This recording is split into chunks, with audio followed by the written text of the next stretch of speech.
श्री मोक्ष मार्ग प्रकाशक ग्रंथ से त्रीजा अधिकार द्वारा स्वाध्याय चाली रह्यो से पेज नंबर 55 सुधी આપણે સ્વાધ્યાય થયો છે। મૂળ વિષય છે કે ચારિત્ર્ય મૌની કર્મના ઉદયથી જીવને ક્રોધાદિ કશાય ભાવ થાય છે અને હાસ્ય આદિ નો કશાય જેવા ભાવ થાય છે અને કશાય ભાવની પૂર્તિ કરવા અર્થે જીવ અનેક પ્રકારના કાર્ય અર્થાત ઉપાય કરે છે અને એ કાર્યની સિદ્ધિ ન થતા जीव घणो संतापवान थाय छे। मूळ वात आ छे जीव दुखी थाय छे। कशायना कारणे जीव घणो दुखी थाय छे અને કશાયની પૂર્તિ કરવા માટે પ્રયાસ કર્યા કરે છે। ક્રોધ કશાય થાય તો બીજાનું બુરું કરવા ઈચ્છે છે, માન કશાય થાય તો કોઈનું અપમાન કરવાની પ્રવૃત્તિ કરવા ઈચ્છા કરે, માયાની કશાયની ઉત્પત્તિમાં જીવ બીજાની સાથે છળકપટ કરી અને કોઈ કાર્યની સિદ્ધિ કરવા માંગે છે, પરંતુ એવી સિદ્ધિ થતી ન જોવામાં આવે તો જીવ ઘણો દુઃખી થાય છે। કદાચિત કોઈ કાળે સિદ્ધિ થતી જોવામાં આવે પોતપોતાના કારણે તો ફરીથી પાછું અન્ય પદાર્થનું બોલવું ઈચ્છી અને એ પ્રમાણેની સિદ્ધિ કરવા ઈચ્છે। સમાપ્ત નથી થઈ જતો ક્રોધ કાંઈ, ક્રોધાદિ પરિણામ તમામ સંસારી જીવો કશાયના તાપથી જલે છે, આત્માની શાંતિ ખોરવાઈ રહી છે, મોક્ષ માર્ગથી વિમુખ થઈ રહ્યા છે। તો કશાય નાશ કરવા જેવી છે, એનો નાશ થઈ શકે છે, એનો અભાવ થઈ શકે છે। કશાયની પૂર્તિથી સુખ થાય છે ભ્રમ છે અને કશાયના અભાવથી સુખની પ્રાપ્તિ થાય છે એ સત્ય છે। આ વાત આપણને ખ્યાલ આવવો જોઈએ। મૂળ સિદ્ધાંત દરેક વખતે દરેક વ્યાખ્યાનમાં આ વાત હું તમને યાદ જરૂર કરાવું છું। ખોટી બુદ્ધિમાં આપણને એમ લાગે છે કે કશાયની પૂર્તિ થાય તો સુખી થઈ જવાય, પણ કહે છે કે કશાયના અભાવમાં સુખ થાય છે, કશાયની પૂર્તિમાં ક્યારે પણ સુખ થતું નથી। એ વાતને નક્કી કરાવવા અર્થે સંસારી જીવોની એ કશાયરૂપ પરિસ્થિતિ બતાવીને અહીંયા પંડિત ટોડરમલજી કહે છે કે આમાં તો ઘણી આકુરતા થાય છે। હવે એને તું આકુરતાને ભ્રમથી સુખ માને તો પછી એ તો ઉપાય ક્યાં કરશે? એટલે પહેલા આ તને જે થાય છે આકુરતા છે નક્કી કરાવવામાં આવે છે। એ અર્થે આ અધિકારની ચર્ચા છે। આપણે લોભ કશાયના અંતર્ગત ચર્ચા આજે પ્રારંભ કરીશું। ત્યાં સુધી આપણો વિષય ચાલ્યો છે। Page number 55। લોભ કશાય ઉપજે ત્યારે ઈષ્ટ પદાર્થના લાભની ઈચ્છા થાય છે. મૂળ વાત, લોભ કશાય કર્મનો ઉદય થતા જીવની જે લોભ પ્રવૃત્તિ થાય છે એમાં સર્વ પદાર્થોને પ્રાપ્ત કરવાની જે ઈષ્ટ લાગે છે એને પ્રાપ્ત કરવાની ઈચ્છા થાય છે. કોઈ પણ પાપના ભોગે કોઈ પણ રીતે એ પદાર્થની પ્રાપ્તિ કરવા માટે એ પ્રવૃત્તિ કરે છે. એટલે લોભને શું કહ્યું? પાપનો બાપ કહ્યું. 12 ભાગ 1માં કે લોભના કારણે જીવ કોઈ ચીજ બાકી નથી રાખતો. એનાથી એ લાભ થતો હોય, મૂળ તો લાભ માને છે મિથ્યાત્વ છે. ખ્યાલ આવ્યો? પર પદાર્થથી લાભ માને છે એ મિથ્યાજનિત ભૂલ છે. અને એને લઈ અને એ પદાર્થોને પ્રાપ્ત કરવાની ઈચ્છા રહે છે એ લોભ પરિણામ. બેનું અંતર ખ્યાલમાં હોવું જોઈએ. હે ને? કઈ રીતે લાભ માને છે? પાછું કે પર પદાર્થોને હું મેળવું, મેળવીને પછી હું એને ભોગવું અને ભોગવીને હું સુખની પ્રાપ્તિ કરું, એમ એની ખોટી બુદ્ધિ છે. એટલે દુનિયાના તમામ પદાર્થોને પ્રાપ્ત કરવા, એ સામગ્રીને મેળવવા, એ સિદ્ધિ અર્થે કયા પ્રયાસ કરે છે? બધા જ પ્રકારની કશાયો કરે છે, બધા જ પ્રકારના પાપ કરે છે. મૂળ આ છે. મૂળ રૂપથી આપણને એટલું ખ્યાલમાં આવે છે કે ધનની પ્રાપ્તિ, ધનનો લોભ મુખ્ય રૂપથી જોવામાં આવે છે. ખરેખર તો જોવામાં આવે તો લોભ કશાય, ધનનો લોભ તો મુખ્ય રૂપથી મનુષ્ય ગતિમાં જોવા મળે છે અને લોભ તો ચારે ગતિમાં. ધનનો લોભ તો એ કૃત્રિમ લોભ છે, એટલે કે વિનિમય છે. મૂળ લોભ તો કયો છે? 5 ઇન્દ્રિયના ભોગનો લોભ, માનનો લોભ, નામનો લોભ. લોભ તો આ રીતે હોય છે. છતાં બી ધનનો લોભ એ બી એક પ્રકારથી ધનનો લોભ એના માટે કરીને ધનનો લોભ. કેમ કે ધનના માધ્યમથી સામગ્રી મળે તો સામગ્રી શું કામ કરવી, શું કામ લાવી છે? કે ભોગવવી છે. તો અંતમાં તો ભોગવાનો લોભ મુખ્ય રૂપથી. એની પાછળ આ રહસ્ય છે. રહસ્ય આ છે. જનરલી ધનનો લોભ જોવામાં આવે છે. આપણે સામાન્ય રીતે એવું સમજીએ છીએ કે કોઈ વ્યક્તિ આપણા માટે ધન ખર્ચે, આપણે ક્યાંક ગયા હોય સાથે તો આપણું બિલ ચૂકવે તો આપણે શું માનીએ છીએ? નિર્લોભી માનીએ છીએ, ઉદાર માનીએ છીએ કે નહીં? પણ હવે એની ઉદારતા માટે અગર આપણી પાસે ખર્ચો કરતો હોય તો એ ઉદારતાનો લોભી છે. એ વાત આપણને પકડીમાં નથી આવતી. આપણને તો શું લાગે છે કે નિર્લોભી માણસ છે, કેટલો ઉદાર છે, કોઈ દિવસ ખીચામાં હાથ નાખવા દેતો નથી. આવી ભાષામાં આપણે વાત કરતા હોઈએ. ખરેખર કેવું પડે આપણે આ ગુણને.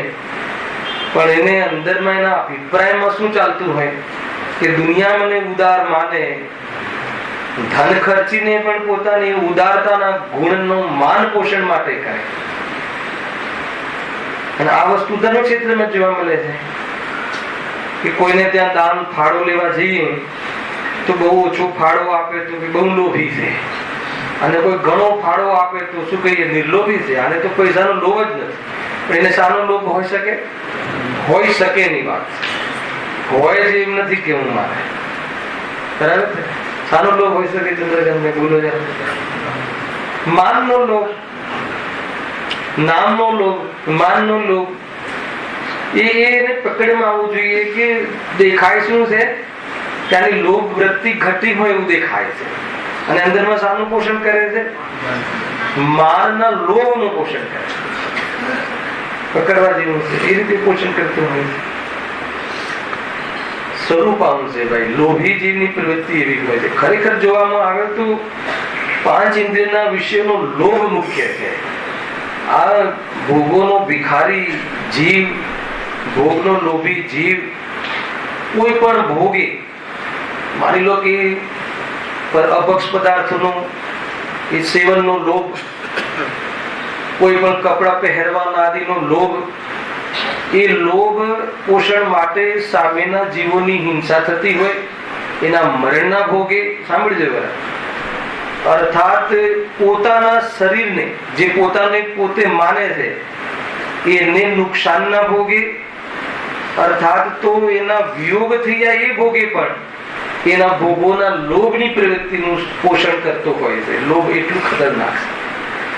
એના માટે ઉદાહરણ મળે છે શાસ્ત્રમાં, 5 ઉદાહરણ મળે છે, દરેકને ખબર છે.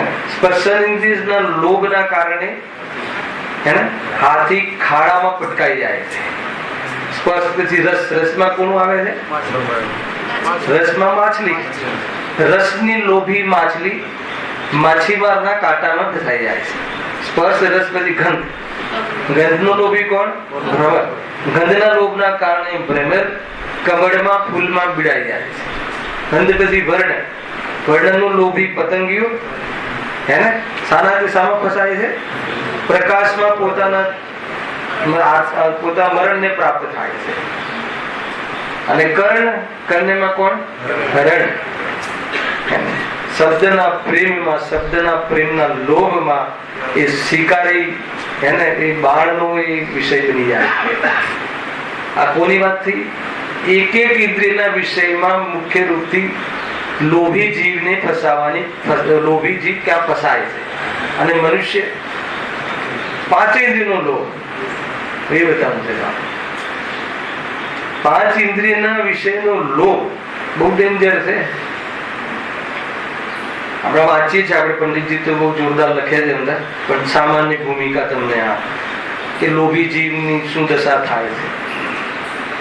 લોભી જીવ લોભના કારણે એટલું બધું સહન કરે છે, બીજાનો ક્રોધ સહન કરે, અપમાન સહન કરે છે કે નથી કરતો?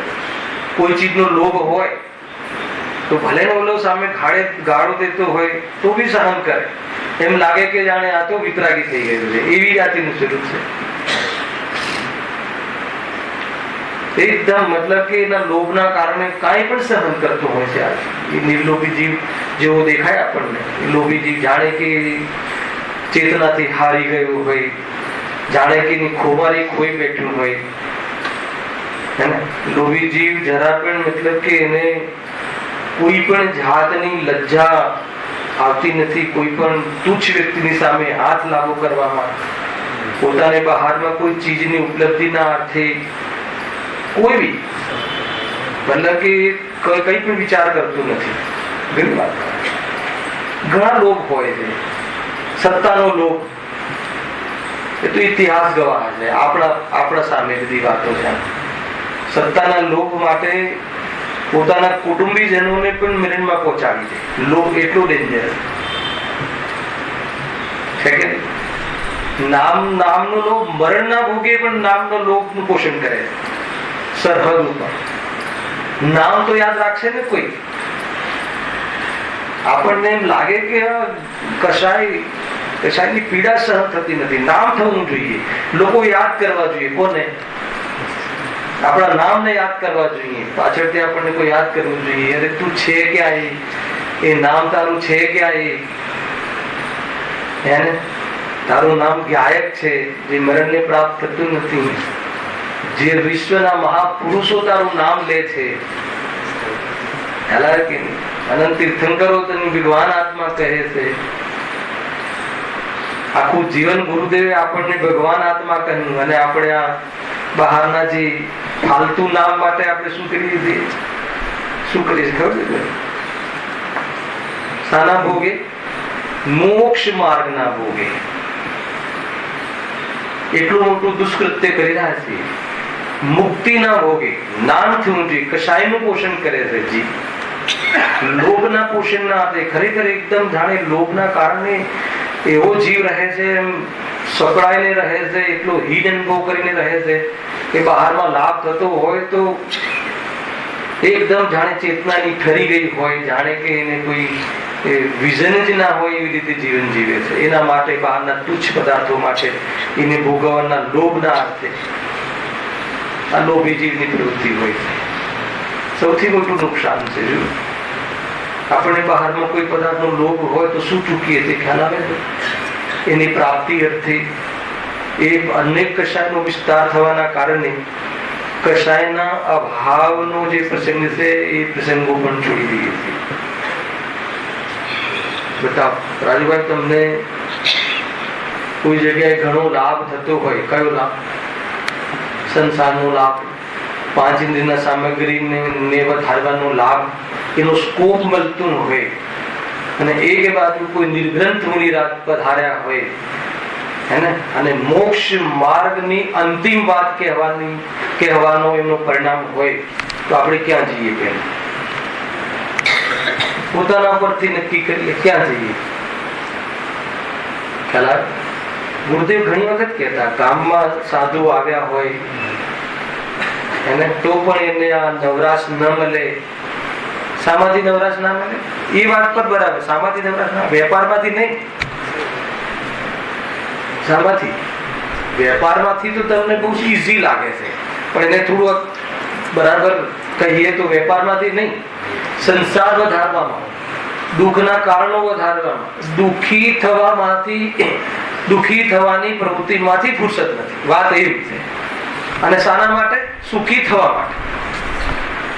આ વાત જો આ એંગલથી જયેશભાઈ, આ દ્રષ્ટિકોણથી સમજાય તો જે આ હેને જે દુઃખમાંથી છૂટવા માટેના જે પ્રસંગો, એના માટે રાખવામાં આવેલી સભાઓ, એના માટે રાખવામાં આવેલા મંદિર દ્વારા આયોજનો, એ આયોજનો જરા પણ ચૂકવું ના જોઈએ. ખ્યાલ આવે છે કે ઘણી વાર એવું થાય કે આ બધું ચૂકીને ઘણો સમય આપ્યો પણ પછી હાથમાં કાંઈ ના લાગ્યું, તો એમ થાય કે આ પણ ચૂક્યા અને આ પણ ચૂક્યા, બાવાના એવું થતું જોવામાં આવે ને. કોઈ કહે કે જેને લાભ થઈ ગયો એના માટે તો કોઈ અલગ વાત કહો. અરે એને ઘણો બહારમાં એવી જાતિનો પેલા તો તને લાભ લાગે છે. લાભ તો આત્માના હિતમાં હોય, અહિતમાં ના હોય. અને છતાં બહારમાં તને મળી ગઈ સામગ્રી હેને, તો સદાકાળ સ્થિર અવસ્થા નથી. આયુષ્ય સમાપ્ત થઈ જતા બધું સમાપ્ત થઈ જશે. કદાચિત રોગ આદિમાં એવો પટકાઈ જઈશ કે તને એને બહારમાં ભોગવવાનો જે ભાવ હતો એવી અનુકૂળતા પણ નહીં રહે. અને ભોગવી લઈશ તો તું કયો સુખી થઈ જશે? એમાં તો સદાકાળ આકુળતા છે. પેલા ભોગવ્યા પહેલા મેળવવાની આકુળતા, પછી ભોગવવાની આકુળતા, પછી ભોગવવા માટે કાયમી આવી સ્થિતિ રહે એની આકુળતા. વગર આકુળતાનો એક પલ હોય એ પૂરા પ્રસંગમાં તો કહે છે કે સર્વકી ભગવાન જૂઠા થઈ જાય. શું કહ્યું દિલીપભાઈ? કોણ જૂઠું થઈ જાય? મંજૂર છે? મંજૂર છે સર્વકી ભગવાન જૂઠા થઈ જાય હેને? દેવ શાસ્ત્ર ગુરુ જૂઠા થઈ જાય, કુમકુમ દેવ જૂઠા થઈ જાય, ગુરુદેવ શ્રી જૂઠા થઈ જાય. છે મંજૂર? મંજૂર નથી તો પછી આપણે પ્રવૃત્તિ તો કરી રહ્યા છીએ. બોલવામાં તો બોલી દઈએ કે ના મંજૂર નથી, પરંતુ ભાષિત તો એમાં જ થાય છે. શું થાય છે ભાષિત? કે અમને તો એમાં સુખ લાગે છે. એક પળ પણ ચેન ને પ્રાપ્ત હોય, એક અધ્યાય પડતો નહીં, બીજો અધ્યાય. ખ્યાલ આવે કે ક્રોધના કારણો બહારમાં ના મળે તો પોતે ઉભા કરીને કાંઈ નું કાંઈ કરે. એને સખણું જીવ બેસતો જ નથી. કષાયોના કારણે સ્થિર જીવ રહેતો જ નથી. ચેપ્ટર ખતમ થઈ ગયું હોય ઉદયગત હેને, બહારની પરિસ્થિતિ અને પરિણામ તો ચાલુ હોય તો એવી પરિસ્થિતિ બનાવે, ઉપજાવે હેને. કોઈ કારણ ના મળે તો પછી ફોન કરીને યાદ કરાવે કે ભાઈ તમે જાણ્યું, એમ કરીને પાછું પોષણ કરે.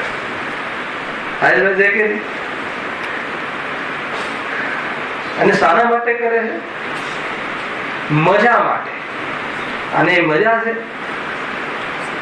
નિરંતર કર્મનો બંધ પડે છે. નિરંતર કર્મનો ભાવિમાં પણ ભવિષ્યમાં પણ સુખી ન થાય એવી જાતિની પરિસ્થિતિઓ ઊભી થાય, એવી જાતિની તૈયારીઓ નિરંતર કરે છે. કુલ મળીને શું બતાવવું છે કે જલ્દીથી જલ્દી આ કશાયો, સૌથી પહેલા આમાં સુખ નથી એટલો નિર્ણય આપણા જ્ઞાનમાં થાય. અને આના ભાવમાં સુખ છે અને આ મારું સ્વરૂપ નથી. મારા સ્વરૂપમાંનો આ ભાવ છે, એવા સ્વરૂપની યાદ આવે અને એના સ્વરૂપનો વિશ્વાસ આવે અને એનો મહિમા આવે તો બહારમાં કસાયો થવા છતાં પણ એની અવગણના રહે, એના ફલની વાંછા ન રહે, બહારની પરિસ્થિતિનો મોતાજ ના રહે.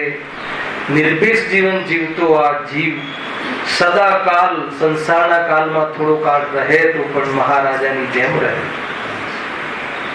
શું આત્માનું ચૈતન્યનું સ્વરૂપ છે, શું આ સુખનું બીજ છે, આ પરમાત્મા શક્તિનું દીદાર છે. સમજવા જેવું છે, ભૂલવા જેવું નથી ભાઈ. જો આ ચૂક્યા તો કઈ હાથ નહીં લાગે. એટલા માટે આટલી કસાઈની વચ્ચે પણ હું આજે સુરક્ષિત છું.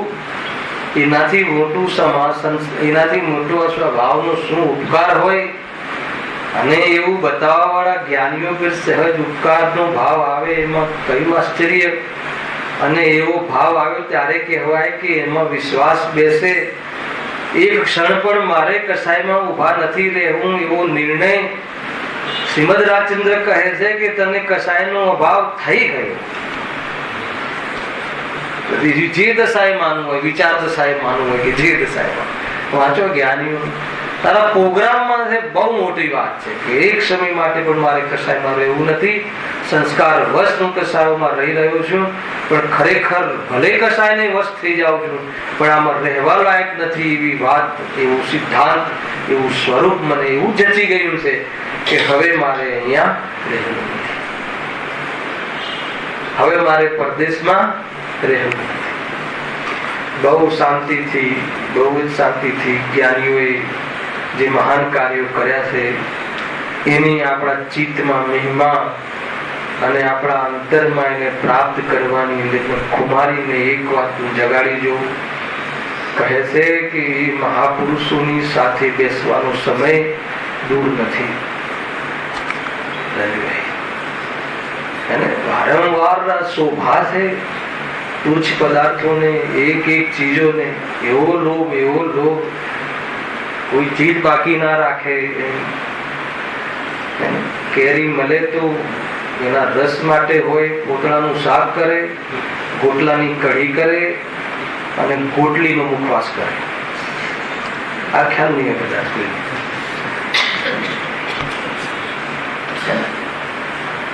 અમારા સમાજ વાળાને ખબર હશે,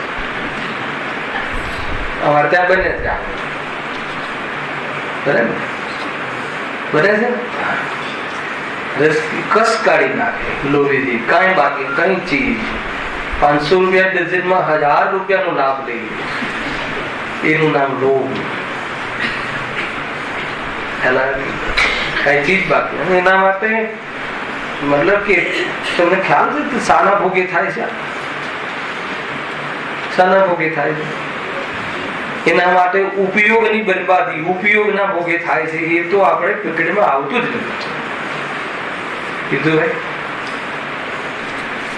આ વાત તમે સમજો. સૌથી ચીજ કોઈ ઉપયોગી અને કિંમતી હોય હાલ વર્તમાનમાં આપણા માટે તો માત્ર ઉપયોગ છે. ઉપયોગ જે ઉપયોગી ચીજ હોય એનો ખર્ચ એવી રીતે કરવો, કેવી રીતે કરીએ આપણે. હાલાકી ન છૂટકે જવું પડે તો કસાયમાં જવાની વાત છે. બાકી ઉપયોગમાં કસાયની વિષય આપીને ભગવાન આત્મા જે ઉપયોગનો વિષય બનવાનો હતો એ અવસર એક ગોટલીમાં વેચી દીધો. ખ્યાલ આવે છે કે નહીં? ગોટલીમાં વેચી. આનું ભાવાસન છે, ભાવાસન થાય. માની લો કે કદાચિત નવી વહુ આવી હોય, એને ખ્યાલ ના હોય કે આટલી ઉપયોગીતા છે અને ફેંકી દે તો સાસુને એમ લાગે કે જાણે મારો આત્મા ખોવાઈ ગયો. એ રીતે એટલા લોભ વૃત્તિથી ઝઘડા કરે. એને ચપટી સાગર થી પણ મતલબ કે ગયો ગુજર્યો એને આત્મા લાગે છે. એ ચપટી સાગર માટે ઘરમાં એટલું મહાભારત થઈ જાય કે પૂરું કસાયત ને કલેશવાન વાતાવરણ થઈ જાય કે જે આત્માની સુકૂન અને શાંતિ ખોવાઈ જાય. અરે કરે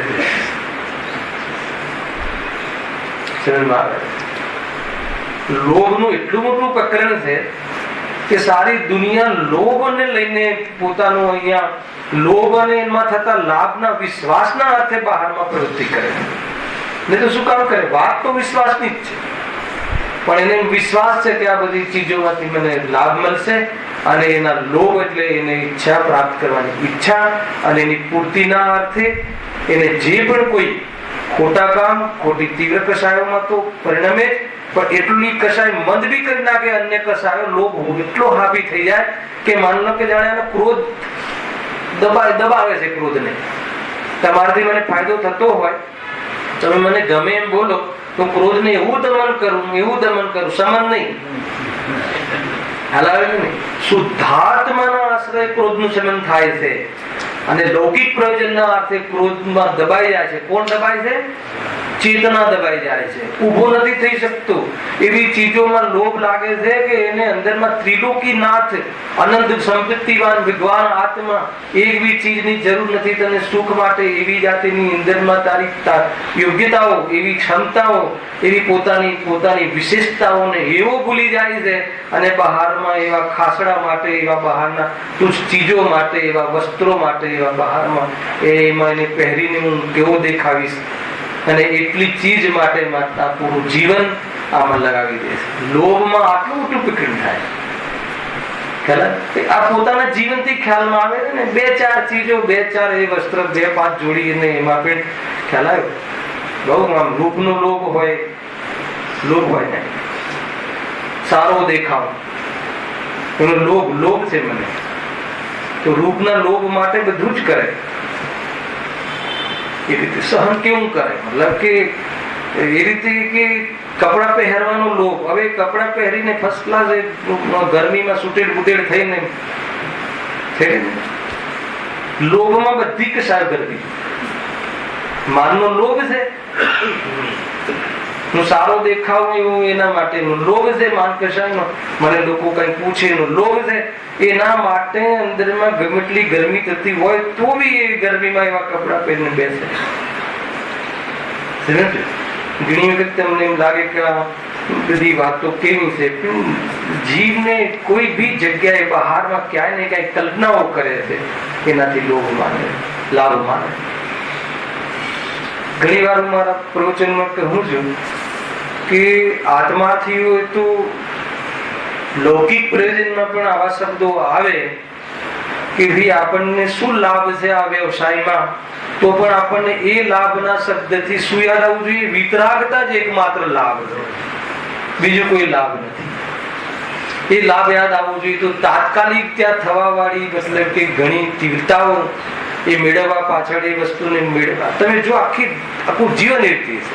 દુકાન શું કામ જઈએ છીએ, વેપાર શું કામ કરીએ છીએ, જે પણ લોભ માટે, વસ્તુને મેળવવા માટે. શું કામ મેળવવી છે? તો તમારે આવી જશે કે પંચેન્દ્રિયોના ભોગ માટે. એટલે કહ્યું કે આ જીવ ભોગનો ભિખારી, સંસારી અજ્ઞાની જીવ, દીર્ઘ સંસારી જીવ ભોગનો ભિખારી છે. અને એમાં એવું માને છે કે બસ એને ભોગવવા માટે કોઈ વિવેક નહીં. એના માટે જે કરવું પડે, એના માટે જેની આહુતિ આપવી પડે એ આપે છે. ખ્યાલ આવે છે કે ગજબની વાત છે. મેં જો ગજબ તો જો હવે વાંચીએ છીએ શું લખે છે પંડિતજી. લોભ કશાય ઉપજે ત્યારે ઈષ્ટ પદાર્થના લાભની ઈચ્છા થાય છે. બરાબર છે. સૌથી પહેલા ભૂલ શું કરી? આમાંથી કોઈ ભૂલ બતાવશે? બહુ સરસ. કોઈ પદાર્થ ઈષ્ટ છે ને કોઈ પદાર્થ અનિષ્ટ છે. મને બતાવો કયો પદાર્થ ઈષ્ટ છે ને કયો પદાર્થ અનિષ્ટ છે. પહેલા આપણે નક્કી કરીએ. એ નક્કી કરીએ અને સર્વાંગ સત્ય હોવું જોઈએ. દિલીપભાઈ, વરસાદ ઈષ્ટ છે કે અનિષ્ટ છે?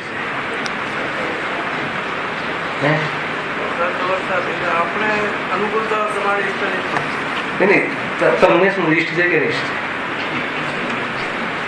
ઈષ્ટ છે. એ રીતે કઈ નથી શકાતું ઈષ્ટ છે કે અનિષ્ટ. ખ્યાલ કે મને પૂછો તો એમ કહું કે મને અનિષ્ટ છે. કેમ કે આજે મારે એક માલની ડિલિવરી કરવાની છે અને બધા બોક્સ બધા હું કમ્પાઉન્ડમાં મૂકીને આવ્યો છું. હજુ ગાડી આવી નથી એવા સમાચાર છે. અને જો વરસાદ આવી ગયો તો શું થશે? અને કોર્પોરેશનને પૂછો કે વરસાદ ન આવે તો પાણી નહીં આપી શકીએ તો શું જશે? સત્તા જશે. ખ્યાલ આવે કે માંડ માંડ ટકી છે પણ કેટલી બધી. હવે એ વરસાદ ઈષ્ટ છે કે અનિષ્ટ છે? કોઈ પદાર્થ ઈષ્ટ કે અનિષ્ટ નથી. પદાર્થ તો પદાર્થ જ છે. ખ્યાલ તો ઈષ્ટ લાગે છે એ શ્રદ્ધાની ભૂલ, અને જે પદાર્થો ઈષ્ટ લાગે છે એ પદાર્થના લાભની ઈચ્છા. તમને ખ્યાલ છે કે કોઈ આપણે વિચારીને અમારે જોઈએ છે એમ કરીને લોભ નથી કરતા આપણે. માનો કે તમે કોઈ બજારમાં ગયા, સાંભળજો એક લોજિક ન્યાય. આપણને ખ્યાલ આવવો જોઈએ કે આ લોભ છે, એ પણ આપણને ખ્યાલ નથી આવતો. બજારમાં ગયા અને તમને એમ લાગે કે આ વસ્તુ સારી છે, એટલું લાગ્યું એ લોભ પરિણામ. સારી છે એનો શું છે? જ્ઞાતા દ્રષ્ટા રીતે સારી છે. ખ્યાલ આવે કે જાણવાનું નામ નથી કે સારી લાગી ને, સારી લાગી એના અંદર એક ભાવ છુપાયેલો છે કે આવું મારી પાસે હોવું. તમે મારા ઘરે આવ્યા, ફર્નિચર જોયું અને ફર્નિચર બહુ સરસ ફર્નિચર બનાવ્યું, અંદરમાં એક ભાવ છુપાયેલો છે કે હું પણ મારા ઘરે આવું કર. લોભ, એ લોભ જ છે. એનો લાભની ઈચ્છા. અને આવા ટાઈપના પરિણામ ક્યારે કરીએ છીએ? વાત એ નથી કે આ લોભ છે, વાત એ છે કે લોભમાં એક વસ્તુની સિદ્ધિ કરવા માટે પછી જે પ્રયાસ કરશે અને એમાં એટલી આકુળતા, સંતાપવાન રહેશે, એની સિદ્ધિ નહીં થાય એટલે સંતાપવાન થશે. મળ્યા પછી પણ રહસ્ય તો એ છે કે એનાથી શાંતિ થતી નથી, એટલે નિરંતર આકુલિત રહેશે. એ છે બરાબર છે કે નહીં? લોભ છે ભાઈ. આ બહારમાં સામગ્રી ઘણી હોય, કોઈ એક પ્રશ્ન છે મારો, તો એને લોભ મટી જાય એવું કઈ છે? નામ વિના નિર્ધન દુખી તૃષ્ણાવશ ધનવાન. સેકન્ડ શું છે પછી? कहूँ न सुख संसार में सब जग देखो छाम. दाम विना निर्धन दुखी तृष्णावश धनवान. हालांकि આ છે દિશા. બહારમાં ઘણું ધન હોય, ઘણી સામગ્રી હોય, તો પછી એને લોભ રહે કે ના રહે? એવો કોઈ સિદ્ધાંત છે કે બધું ઘણી સામગ્રી મળી જાય તો લોભ મટી જાય? રજનીશ સિદ્ધાંત. લોકો ક્યાં ને ક્યાં બધા ભરાઈ જાય છે. શું નામ એને નવકાર મંત્ર નું લઈ લીધું તો કે વાત તો આપણી કહે છે, મૂર્ખ છે. પદ્મ પ્રભવન ધારી જેવા દેવ પણ છેલ્લે એમ કહે છે કે કોઈ લક્ષણ શાસ્ત્ર, લક્ષણ ભૂલ હોય એમ લખ્યું ને છેલ્લે, તો કે હે કવિ એને સુધારજો. ગજબની નિર્માણતા. મને એટલું ચાર શ્લોક આપણે ચિંતા કરી સાંભળે સમજ આવે છે. ક્યાં શોધે છે, ક્યાં સુધી એની એવું કેલ્ક્યુલેશન છે ને. ઈચ્છાની પૂર્તિ કરવાથી ઈચ્છાનો અભાવ થાય છે. અગ્નિમાં ઘી નાખવાથી અગ્નિનો નાશ થાય છે, એમ કહે છે.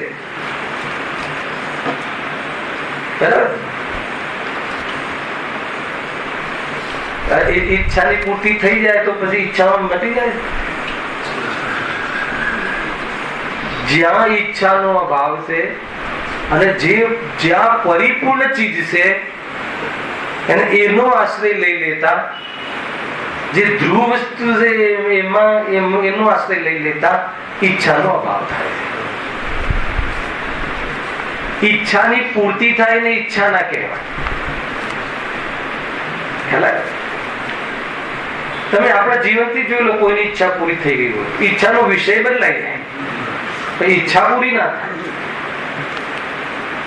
આપણે બધા ઈચ્છા કરી હશે કે નહીં કરી હોય કે ભાઈ ચલો હવે 50,000 કમાઈએ, હવે 50,000 થી સ્ટાર્ટ કરવું પડે.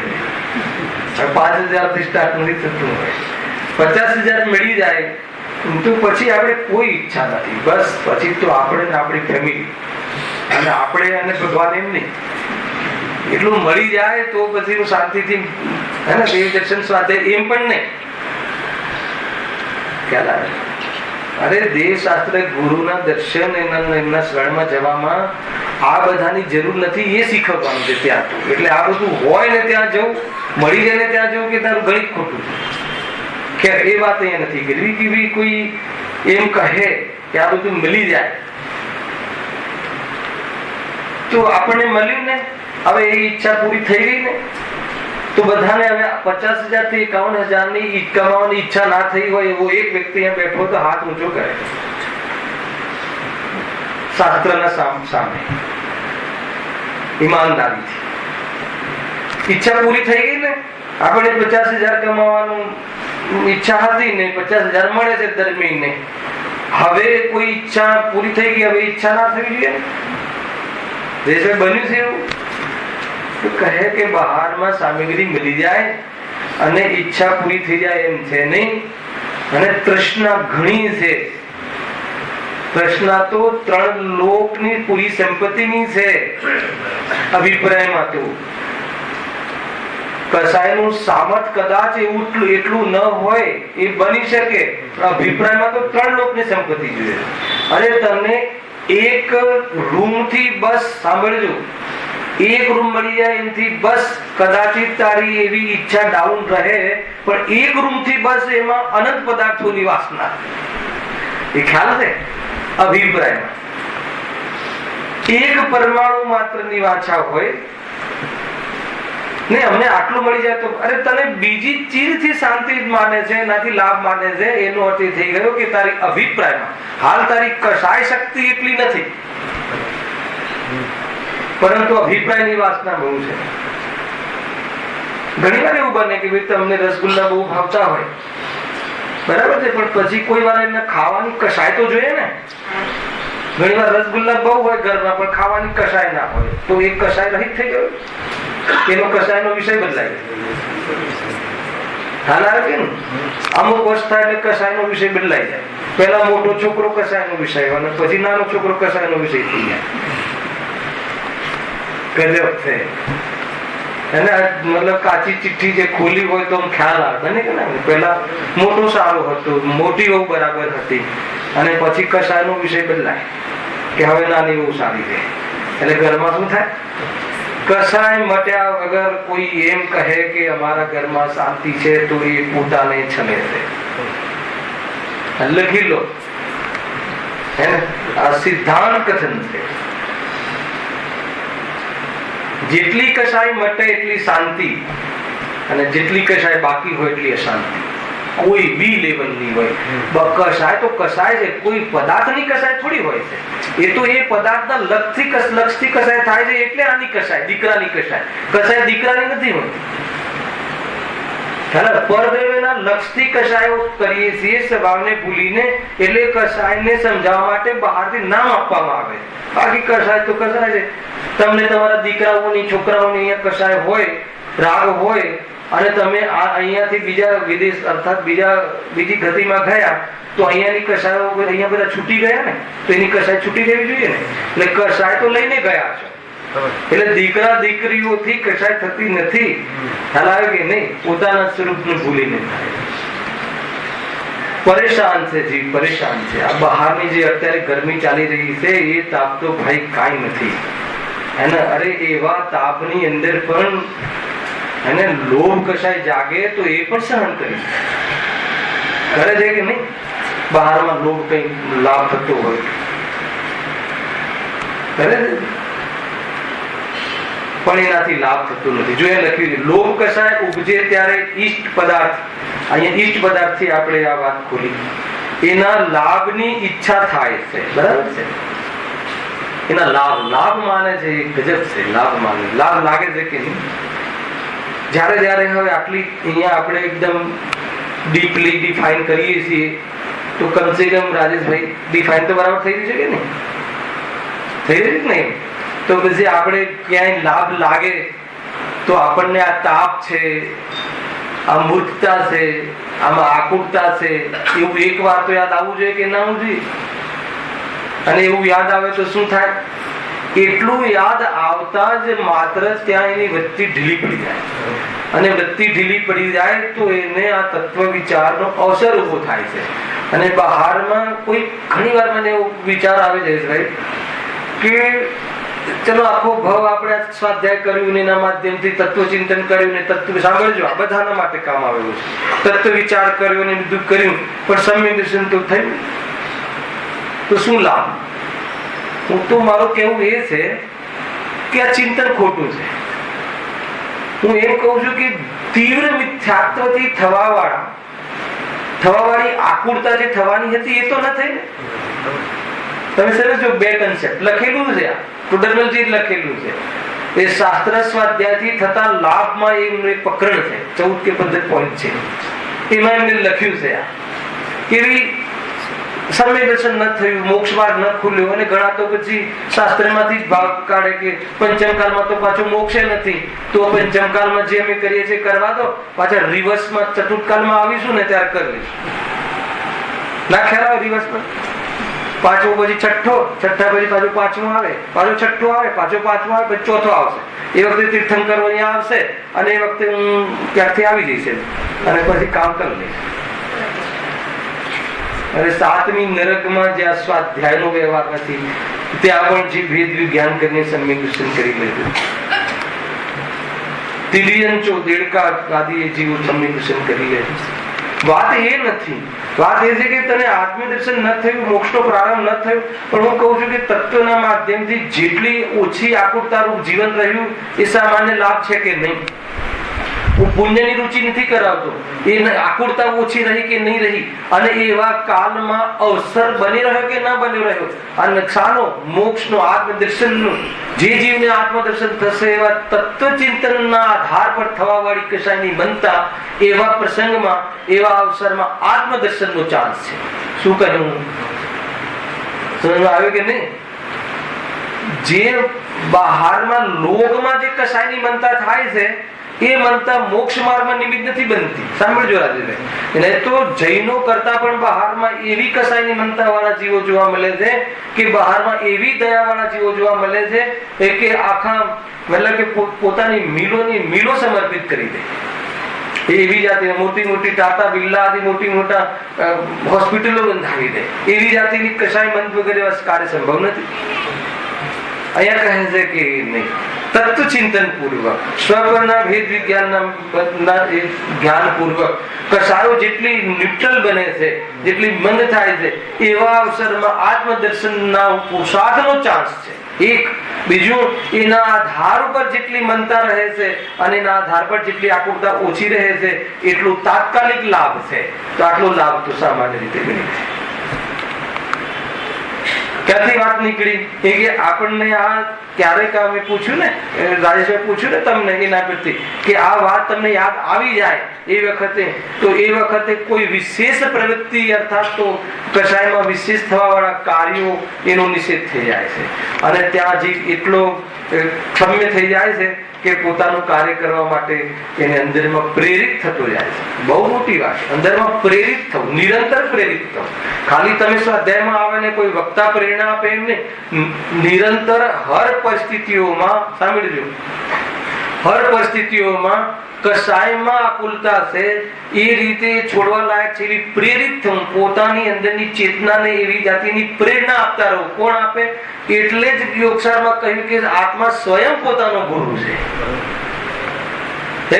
પૂરી ગાથા છે યોગસારમાં છે ને, ઈષ્ટોપદેશ જોઈ લેજો કોઈ ગ્રંથમાં, સ્વયં પોતે પોતાનો ગુરુ છે. તો એ રીતે છે ભાઈ, આ વાત સમજવા જેવી છે.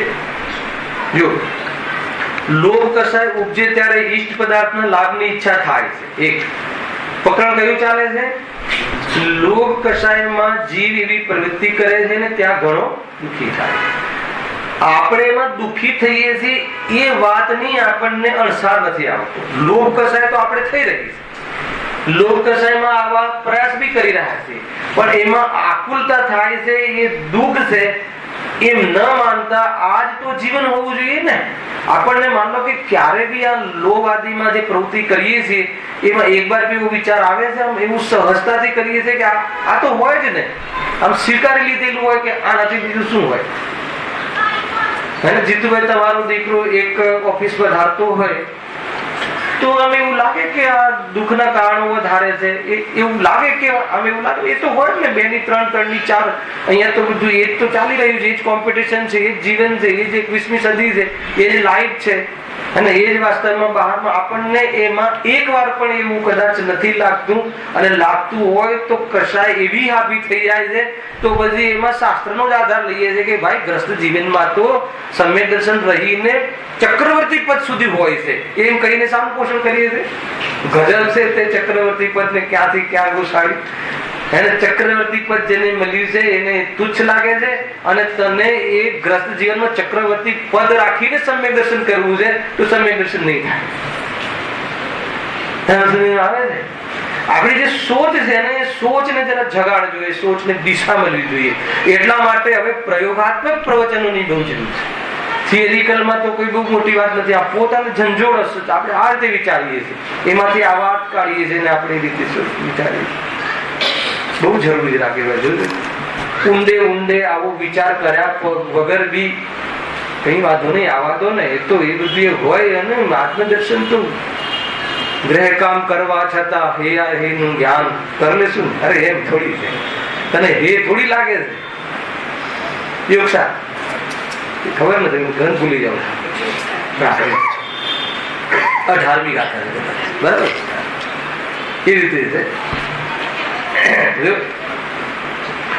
લોભ કસાય ઉપજે ત્યારે ઈષ્ટ પદાર્થના લાભની ઈચ્છા થાય છે, અને તેના અર્થે અનેક ઉપાય વિચાર. વિતરાગતા લાભ છે એ ન માને, અને એના માટે એના ઉપાયમાં તો અનુત્સુકતા રહે. એવું લખ્યું જીતુભાઈ ભાવદીપિકામાં. અનંતાનુબંધી કસાય વિશે આપણે બહુ ચર્ચા થઈ છે, પણ એમાં એક બીજો કન્સેપ્ટ બતાવ્યો. એક ભાવદીપિકામાં પણ છે, અને એક ઓલું કયું મોટું વિધાન છે ને, બહુ મોટું વિધાન શિવ ચક્ર વિધાન, એની અંદર આ વાત લખી કે ધર્મમાં અનુત્સાહ રહેવો, વિતરાગ માર્ગમાં અનુત્સાહ રહેવો એ અનંતાનુબંધી કસાય. વિતરાગી ગુરુઓ પ્રત્યે અનુત્સાહ રહેવો, વિતરાગી દેવશાસ્ત્ર ગુરુ પ્રત્યે અનુત્સાહ અનાદર રહેવો એ અનંતાનુબંધી કસાય. કેમ અનંતાનુબંધી?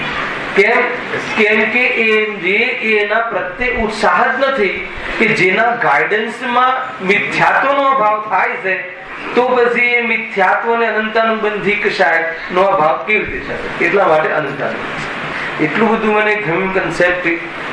ઘણી વખત આપણે ક્યાંક ઘરમાં બેઠા હોઈએ અને કઈ તત્વની વાત કાઢીએ તો ઠીક છે, બાળકો ઉદાહરણ છે એને જ્યાં ત્યાં નજર નહીં નાખતા, તરત જ આમ પાછળ નજર નાખે, એમ વાત નથી. જયારે આપણે વાત કરતા હોઈએ ઘરની અંદર તો બાળકો એટલું તો સન્માન કરે કે મોઢે તો કઈ ના બોલે, પણ અંદરમાં એવું જરૂર થતું હોય કે આ ક્યાં પાછી વાત કાઢી, ક્યાં પાછી વાત કાઢી, આ જ વળી પાછી એનું સુખ નથી ને આમ નથી ને તેમાં તેમ નથી. માણ કઈ ઇન્દ્રિય ભોગ ને માન કઈ કોઈ પ્રોગ્રામ બનાવીએ છીએ અને એમ કહે છે કે માણ એમ થાય કે હવે સ્વિટરલેન્ડ જઈએ, અને તરત જ પ્રવચનમાં આવી જાય કે સ્વિટરલેન્ડમાં છે શું, 6 દ્રવ્ય છે ને, આખી મજા બગાડી નાખે છે કે થાય છે કે નથી થતું?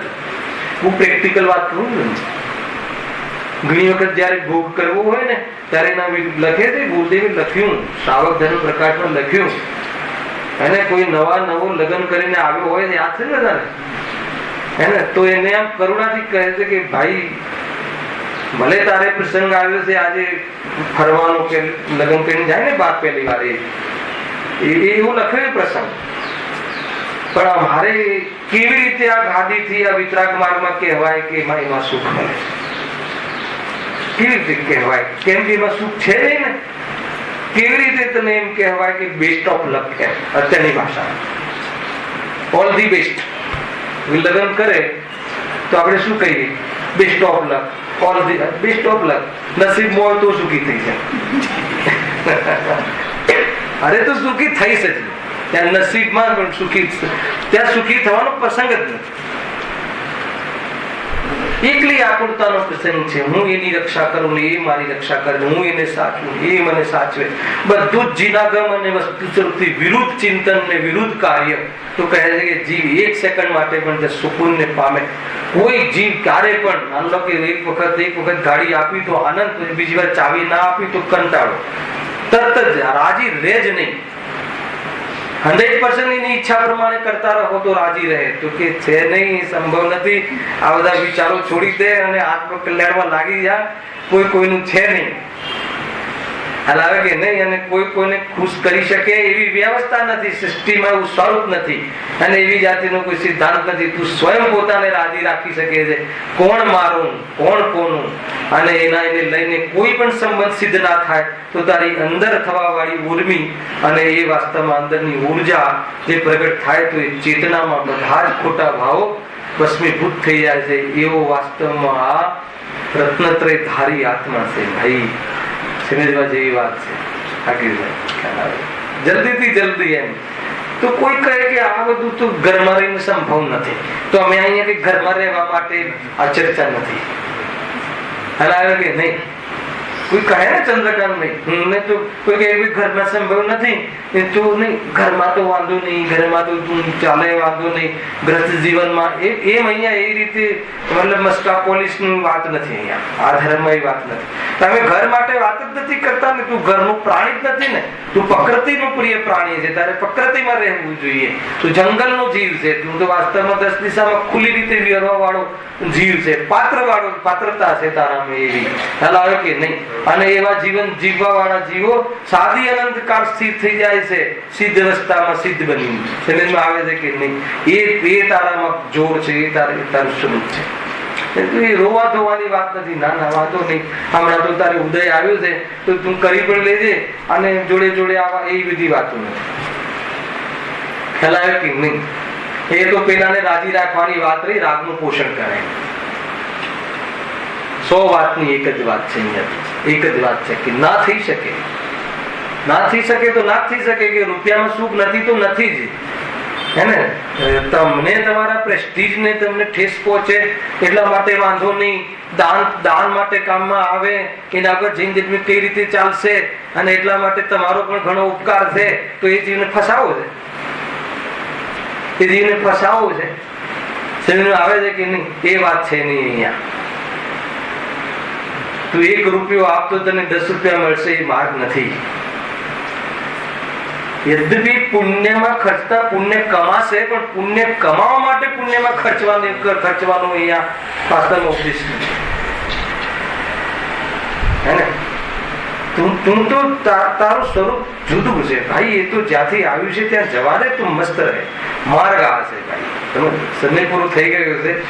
લોક કથાની ચર્ચા હું 3-4 લીટી વાંચી લઉં છું. નેક્સ્ટ શનિવારે આપણે આગળ વધારીશું. એ ઘડિયામાં થઈ ગયું છે ને? તો જયેશભાઈ કહે છે 2 મિનિટ બી ઓછી નહીં ચાલે. એવું જ હોવું જોઈએ પરિણામ. તો શાના માટે? બરાબર છે કે નહીં? પિક્ચરમાં 5 મિનિટ ઓછી થાય તો ના ચાલે, તો અહીંયા શું કામ? ના જ ચાલે, ના જ ચાલવું જોઈએ. 1 કલાક પૂરો. લોભ કસાય ઉપજે ત્યારે ઈષ્ટ પદાર્થના લાભની ઈચ્છા થાય છે અને તેના અર્થે અનેક ઉપાય વિચારે, તેના સાધન રૂપ વચન બોલે, શરીરની અનેક ચેષ્ટાઓ કરે, ઘણા કષ્ટ સહન કરે, ઘણા કષ્ટ સહન કરે. પૂરેપૂરી જિંદગી મતલબ કે જેમાં સુખ માને છે એ ખાવા પીવામાં એ પણ શાંતિથી ન ખાય. ખ્યાલ આવે કે નહીં? મરણ ના ભોગે અને ટ્રેનોમાં લટકતો જાય 5000 ના પગાર માટે. એને ખ્યાલમાં આવે કે અહીંયા થાંભલો ત્રાસે તો હું નહીં રહું, તો પણ એ લોભની કશાય એટલી મદદ પર હોય છે કે નહીં એ ચાલશે. એ મરણને ન ગણે અને લોભ કશાયની પૂર્તિના અર્થે એવી જાતિના ઘણા કષ્ટ સહન કરે. ઘણા લોકોનું સાંભળે, ઘણા લોકોનું એટલે કે દબાણમાં રહે, ઘણા લોકોની ગુલામીમાં રહે. શાના માટે? લોભની પ્રવૃત્તિ પોષવા માટે. અને શાના માટે લોભ પ્રવૃત્તિ પોષીને? સુખી થવા માટે. ગજર છે કોઈની ગુલામીમાં રહીને સુખી થઈ શકે છે એ વાત સમજવા નથી આવતી.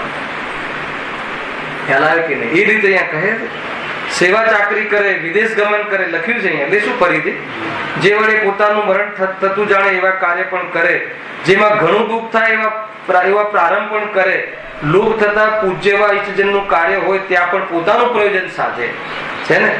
કાંઈ વિચાર રહેતો નથી લોભમાં, એને કાંઈ દેખાતું નથી. લોભમાં ભાઈ પાસે લોભ મળતો હોય તો આ ભાઈ છે એ પણ વિચાર કરતું નથી. ઘણું બધું લખ્યું છે, બુદ્ધનું પ્રવચન વાંચો રાખે છે કે લોભનો ઉદય થતા બહારમાં મતલબ કે એટલો લોભ હોય છે, દીકરા દીકરીઓ પ્રત્યે પ્રેમ એ પણ એક લોભ છે. લાલસા, તૃષ્ણા, લાલચ એ તો લોભનો ભેદ છે જ, પરંતુ કોઈ જીવો પ્રત્યે રાગ પ્રેમ રહેવો એ પ્રેમ પણ લોભ છે એમ કહ્યું. અને એને લોભને વશ થઈને અને એના લોભના વશને થઈને ઘણું કમાયેલું ધન હોય અને એ પણ નુકસાન થતું હોય તો થવા દે. દીકરાના રાગમાં, દીકરાના પ્રેમમાં, દીકરાના લોભમાં એ બહારમાં નુકસાન થતું હોય ધંધામાં તો પણ થવા દે. એને ખ્યાલ આવે કે આમાં બધી મૂડી જતી રહેશે તો પણ જવા દે. એવા શબ્દોમાં ગુરુદેવે લખ્યું. ખ્યાલ આવે કે નહીં? એટલો બધો પ્રેમ હોય છે કે એનો દોષ હોય તો પણ સહન કરે. એ રીતે લોભમાં, લોભની અંદર દોષ નથી દેખાતો અને એ દોષનું પોષણ કરે છે. એવી અનેક પ્રકારની વાતો એમાં આવેલી છે, એની ચર્ચા આગળ છે. સહેજાનંદે અવિનાશી